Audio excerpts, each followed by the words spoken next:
Hey y'all, welcome back to my channel. My name is Katrina, and this is I am doing the school days book tag. I was tagged by Michelle Lexi. Thank you so much. First bell, tell us about the book that first got you into reading. I'm not 100% sure. I feel like I've always been a reader. I remember reading all the way as far back as I can remember. But the first series of books that I remember being obsessed with were the Miss Piggle Wiggle books. Such a strange series of books, but I found them. They were old, found them in my school library, and I just kept checking them out until I had read everything that, all of the ones that the library had. Break time. What book have you most recently had to take a break from or DNF? I had to take a break from reimagining incarceration. Those books are quite heavy reads. Lunchtime. Tell us about your favorite book that features food. I don't have a favorite book per se, but I love cozy mysteries, and cozy mysteries are big on food. Like they almost always have like a tea shop or a chocolate shop, or I even found some cozy mysteries with black people in them. I didn't know those existed. And they're like, oh, and Asian Americans. I found one was like Death by Dumplings, and the Mahalia series was like deep fried murder or something like that, or murder with chicken and waffles and stuff like that. Homework. What was the last nonfiction book that you read and enjoyed? I don't know if I've enjoyed any of the nonfictions that I've been reading. I have been reading all prison books right now. And staff room. Tell us about a book that you go to when you need a break. If there's no one book, it's a genre. And my palate cleansers are mysteries, suspense, thriller, horrors. And whether that be hard, hitting ones, detective ones, cozy ones, those are my fun palate cleanser books. Choose how many of the following you like. It doesn't have to be subjects you liked or anything. English. Tell us about the one book you studied at school and recommend one book that you would like to add to the curriculum. Tell us about one book you studied at school. So we did the normal books. I don't remember at what point, but we read, The Crucible and The Scarlet Letter. And tell us one book that you would like to add to the curriculum. The middle grade books right now are amazing. And what's one that I think is more than just fun? Blended. I think Blended would be a good one. The cover of the book makes you think it's just going to be a lighthearted story about a coming of age girl. Like it looks like the same series.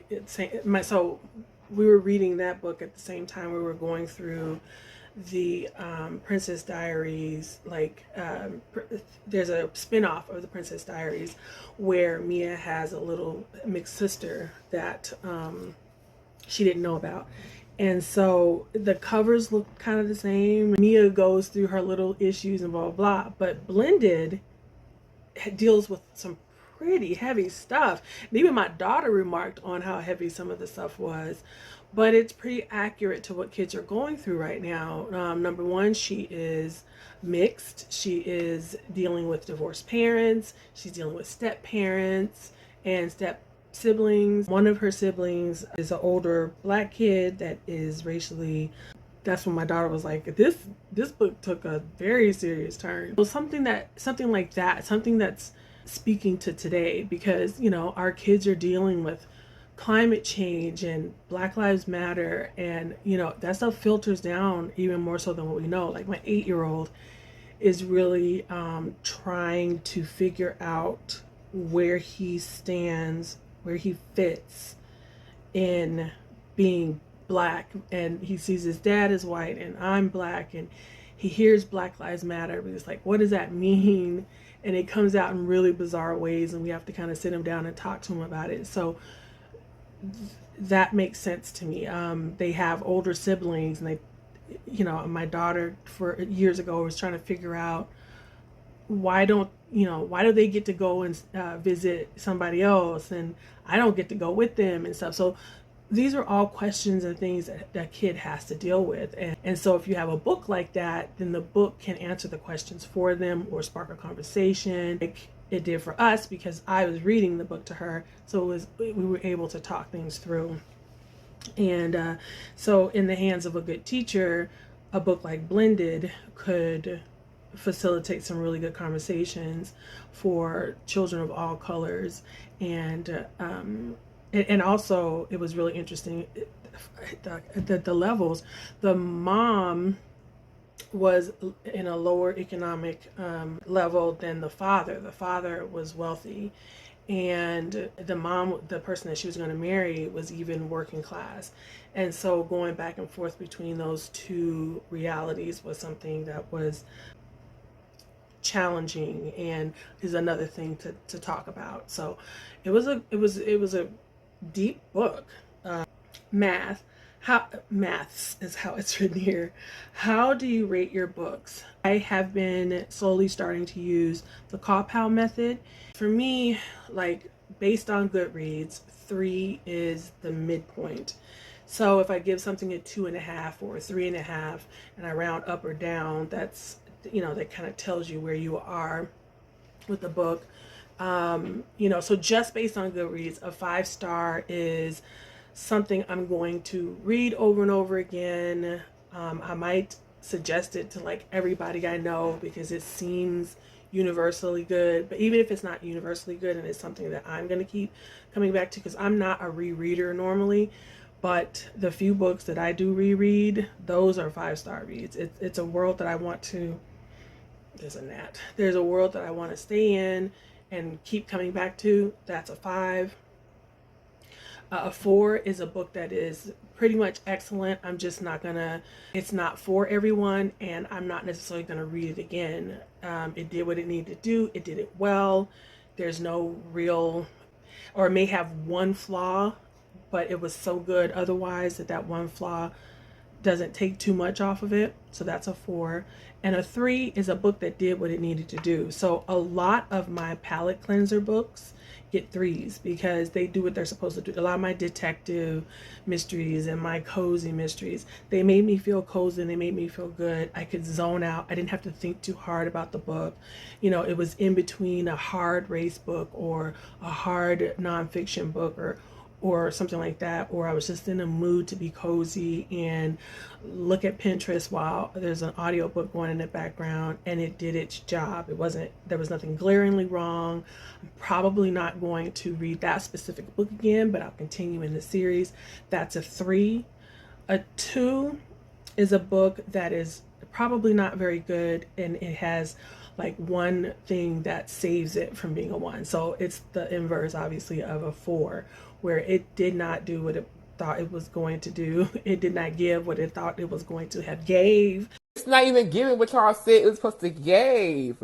No, I wasted my money. And there is one saving grace. There's one character, or there's one trope or something that was done really well. And then a 1 is really a book that I hated. Science. Which book couple do you think has the best chemistry? Jamie and Claire from Outlander. Geography. Describe a book that had a strong sense of place or great world building. Again, it has to be Game of Thrones. I mean, look at the map when the show opened up. That map has been done in so many different ways. I know the geography of Westeros and a little Westeros, not so much Essos, but I know the geography of Westeros more than I know our own geography. I can see and visualize that map better than I can our own. And history. Which three historical fiction novels have you most enjoyed? And if you don't read historical fiction, which areas of history would you like to learn more about? I don't really like historical fiction unless you talk about Black people. So, and of course, those aren't necessarily enjoyable. I'm nervous to say Wuthering Heights, but Wuthering Heights, Jubilee, and Their Eyes Were Watching God.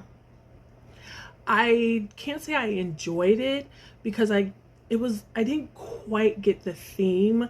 I should have read. That's a book that I can say that's a book that should be taught in school because I didn't quite get what I was supposed to be getting from that story. Like it was like she just kept getting married to people and living her own life and stuff like that. But I was just like, okay, what am I supposed to be getting from this? Like religious studies. Which book is one that you always come back to? Let me try to find something other than Outlander and Game of Thrones. The Magicians, 14 by Peter Clines. Magician is by Lev Grossman, and it's a trilogy, and it's like a combination between Harry Potter and Narnia grown up, and these people have issues. 14 by Peter Clines is a mystery thriller, and then eventually it devolves into a Lovecraftian horror. But there is a group of people who are going through this together, and I love their personalities. They're all distinct personalities. There's that grim humor that people have when they're going through something together. There's chemistry between one couple. So I like that. PE. Show us the biggest book on your TBR. It's A Community History of African America, 1619 to 2019, 400 souls, edited by Ibrahim X. Kendi and Keisha L. Blaine. And it's a community history of African Americans. And if you look at the back, those are some of the many contributors to the book. The next question is music. What reading format do you think is the best rhythm for reading?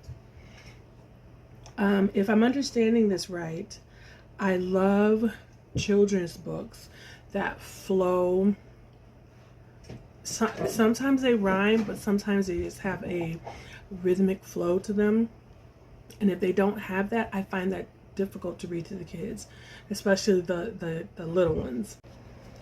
So the next section is drama.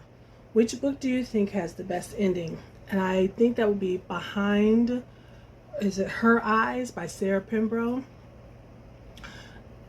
The reveal of what was going on in that story was crazy. And art. Show us 3 books you think have the best covers. I am going to put them up. And so I love the bright African colors of Wife of the Gods by Quay Quarty. I remember just really enjoying doing creative things during Blackathon last year with the cover of that book and using it as background for a bunch of templates of stuff that I put up on Bookstagram and my stories and stuff like that because it's such a vibrant and beautiful background. I also like Lakewood, that haunting, floating away look of the character on the cover. That's really eerie and evocative, and it as weird as it looks, it is definitely directed, directly depicting a metaphorical thing that's going on in the book. This is a series of books I like, or a trope, or not trope. This is a type of book cover that I like, and it's Black girls with big hair and dynamic, either a dynamic stance or magic swirling around or something. So very centered, dark-skinned Black girl, big hair, something going on, whether it's flowers swirling around, like Wild Seed Witch or Power, like in Legendborn or something like that. And I love cartoon covers. I don't know what it is, but I love the cozy mystery ones. I love the romance ones. I am a sucker for them. So here are some of my favorites. And the last question is modern foreign languages. Recommend a translated book that you enjoyed. And I said a long time ago that I didn't read any translated works, but I have recently realized that that set of books that became a movie, The Girl with the Dragon Tattoo, that those were translated. So I guess those are more popular books that I think everybody's read, and they weren't great to me. That the movie wasn't great to me, so it's not like I'm running around saying you have to read this book. But that came to my mind because I've said every time a modern a translation has come up, I've always said I have never read a translated book, but I have. Okay, so that is the end of the school day tag. So if you're watching this video and you want to do it, you're tagged.